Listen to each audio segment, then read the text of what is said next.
Assalamu alaikum, dear friends. Welcome back once again with Passive Voice. This is me, your host Ahmad Shah. You are watching YouTube channel. Dear friends, today our topic is that why we can't change these sentences. प्यारे दोस्तों, आज का जो हमारा topic है कि हम ये जुमलों को तब्दील क्यों नहीं कर सकते। कौन कौन से जुमले होते हैं? अगर कोई जुमला आपके साथ तमाम परफेक्ट कंटिन्यूस से आया या फ्यूचर कंटिन्यूस टेंस से आया, मतलब all perfect continuous tense and future continuous tense, इन चार टेंसों में से अगर आपको जुमला सामने आया कि change the voice of the following sentences, तो आपने इसके जवाब में लिखना है नॉट चेंज। वजह क्या है? वजह से ये जो वजह है, वजह तो है, वो वजह मैं आप लोगों को समझाऊंगा, लेकिन इससे पहले मैं आप लोगों को एक वर्ब समझाऊंगा। वर्ब कौन सा है? वर्ब है बी। बी का मतलब होता है होना। बी का मानी है होना। हर फॉर्म के आपको पता है कि हर वर्ब के तीन फॉर्म होते हैं, एक आईएनजी फॉर्म होता है, यानी चार फॉर्म आप कह सकते हैं। First form, second form, third form. अब आते हैं कि बी का जो फर्स्ट फॉर्म है वो तो बी है, सेकंड फॉर्म बीन है और थर्ड फॉर्म भी बीन है, और फोर्थ फॉर्म इसका क्या है? I N G form, participle form, being. ठीक है, ये बी का लफ्ज है। तो अब आते हैं इन जुमलों की तरफ। जुमले क्या होते हैं? मिसाल के तौर पर आप कहते हो I have been playing cricket since morning, या I had been playing cricket since morning, या I will have been playing cricket since morning.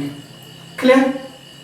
इन तीन जुमलों में तीनों में बीन बीन इस्तेमाल हुआ है, तीनों में बीन बीन इस्तेमाल हुआ है। अब एक और जुमले की तरफ आते हैं, I will be playing cricket, मैं क्रिकेट खेल रहा हूंगा, इसमें भी है।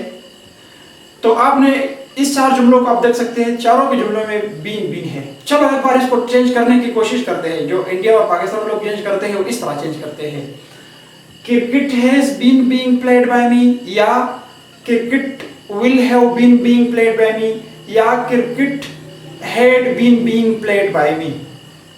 ठीक है, जो फ्यूचर कंटेंस वाला है इसको किस तरह चेंज करते हैं? Cricket will be being played by me. तो विल बी बीइंग, या विल हैव बीन बीइंग, या विल हैड, या हैड बीन बीइंग, या हैव बीन बीइंग। तो आप दो दफा एक जुमले में बी का किस तरह इस्तेमाल कर सकते हो? एक जुमले में आप दो दफा बी का इस्तेमाल किस तरह कर सकते हैं? एक वर्ब को आप दो दफा कैसे इस्तेमाल कर सकते हैं?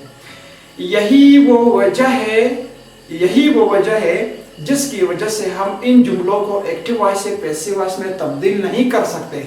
अगर आपको कोई पढ़ाता है या पढ़ा रहा है या पढ़ाने की कोशिश करता है, या कहीं भी जहां पर भी कोई टीचर हो, तो ये जुमले अगर उसने कहा कि चेंज हो सकते हैं, तो ये ग्रामर के मुताबिक सही नहीं, ये गलत है। इसको हम कभी भी चेंज नहीं कर सकते हैं कि एक जुमले में दो दफा बी का होना, ठीक है, एक वर्ब का होना।